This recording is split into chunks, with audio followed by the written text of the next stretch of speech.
Hey there, Jared Julia here. And in my last episode of The Cave, we talked about the Florida school curriculum that was passed by Governor DeSantis. And I discussed it in some detail, but I may have been wrong in one of my takes. Me, wrong.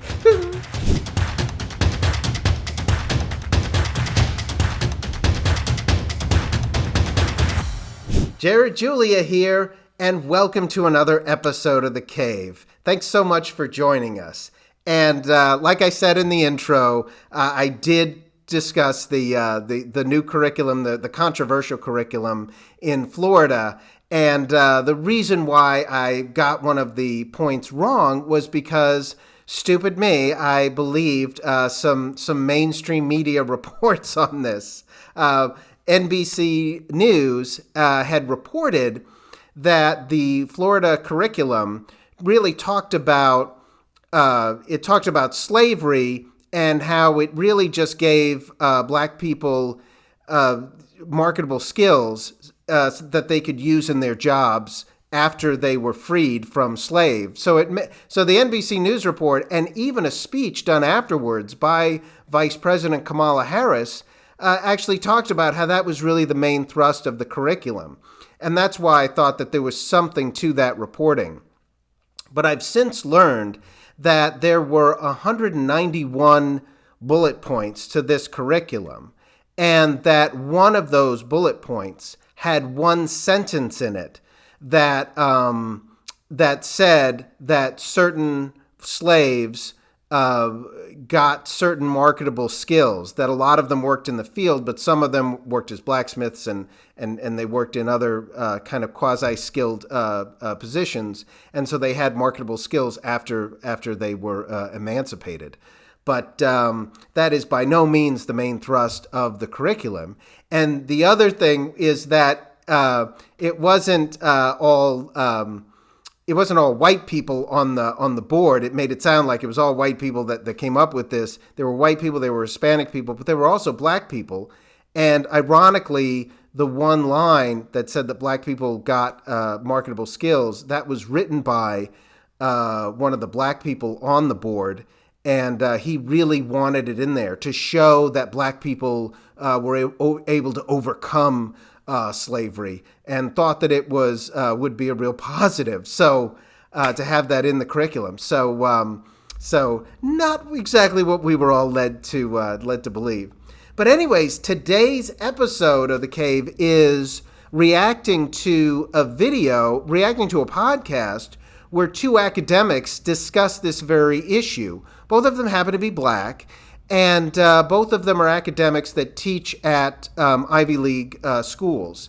One of them is Glenn Lowry. He is an economist who teaches at Brown University. But the first one that we're going to hear from is John McWhorter. He's a linguist who teaches at Columbia. So these two guys know each other, and they often talk to each other on this podcast. And usually the subject of this podcast is they discuss things that they believe are culturally important. So the first one we're going to hear from is John McWhorter. Here's what he had to say about both the curriculum and about the Kamala Harris speech. Now, Kamala Harris, I don't want to join the dog pile on her. She's a very busy person. I'm sure that some aide told her that the curriculum said that, and that neither she nor the aide probably bothered to take a look at the document. I cannot believe that Kamala Harris really knew that it was one sentence and then got up and made it sound like that point was like one of three or something like that. And I think a lot of people really were not bothering to look at the whole document. Even if you just have a sense that there were, say, 12 things, and that was one of them, why dogpile on that one sentence as a characterization of the whole document as being in some kind of denial about slavery, as if we're at a point in 2023 where a critical mass of people genuinely want you to think that the slaves were happy?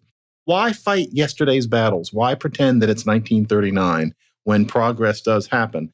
And more to the point, it seems like it was about 10 minutes ago that a certain kind of race man was trying to show that slaves actually managed to thrive, often in creative ways, despite slavery. So there was the grand old argument about the resilience of families despite being split apart, that it was an adaptation to slavery, that Black family structures often involve people who were not necessarily biological kin, that Black people could get along without being married because they so often supposedly had to during slavery, which in fact is not especially true, but that's what a lot of people thought in the 1960s and 70s. So the idea was to show that we made the best of the very, very worst. And that sort of thing would have included saying that many slaves learned skills.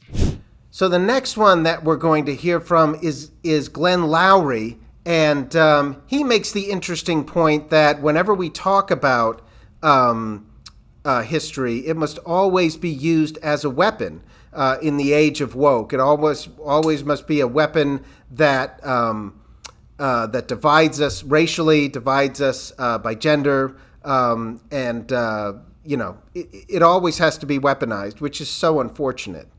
But here's his first comment and his first take on this. I'm not going to be as kind to Vice President Kamala Harris. I thought it was sheer demagoguery. I thought you say you don't believe that she knew. I beg to differ. I believe that she knew full well exactly what she was doing. There's a line showing that DeSantis wants Black kids to be taught in Florida that slavery made Black people better off. The line did no such thing. It observed that, as you just noted, some enslaved people acquired skills, and it went on to observe that those skills could redound to the personal benefit of those enslaved persons. That's true. That just happens to be true as a matter of historical fact. The question of how much emphasis you put on that is fair. It's a fair question. Is that the only thing you're going to say about slavery? No, of course not. But the curriculum doesn't put it as the only thing you would. It's one amongst scores upon scores of observations. And then, of course, the last thing that they both talk about is kind of a nuanced point that relates to the overall productivity of this time period in history. So, and the scores are the normal things. The whole document reads like something that Du Bois or Kwesi Mfume or anybody would have written. As you put it, the document is so effective in communicating the horrors of slavery that you're surprised Ron DeSantis would endorse it. That's John McWhorter, not me. I think that's a cheap shot, but never mind. Sorry. So interesting stuff from these guys. So and I hope this gives you a different perspective on the Florida curriculum, and gives you a different perspective on the whole issue of pushing back on CRT, critical race theory, because we're going to see this in other states pushing back on this madness, pushing back on these lies, and replacing these lies with fact-based history. Because it's important that we teach history correctly. On the one hand, history should never be weaponized, as CRT and the 1619 Project attempt to do. But on the other hand, it should not be sugar-coated. History should not be taught because it's nice. History should not be taught because we always did the right thing and everything turned out all right. History should be taught because it is who we are. When history is taught properly, when it's taught in a fact-based way, it teaches us who we are and gives us an insight to where we're going as a people and where we're going as a society. And it is so vitally important that kids don't use this to hate each other. Instead, they use it to understand each other better. My name is Jared Julia, and thank you so much for joining us today. I hope to see you next time on The Cave. Well, if you liked what you saw, please like this video and subscribe to my channel. And don't forget to smack that bell.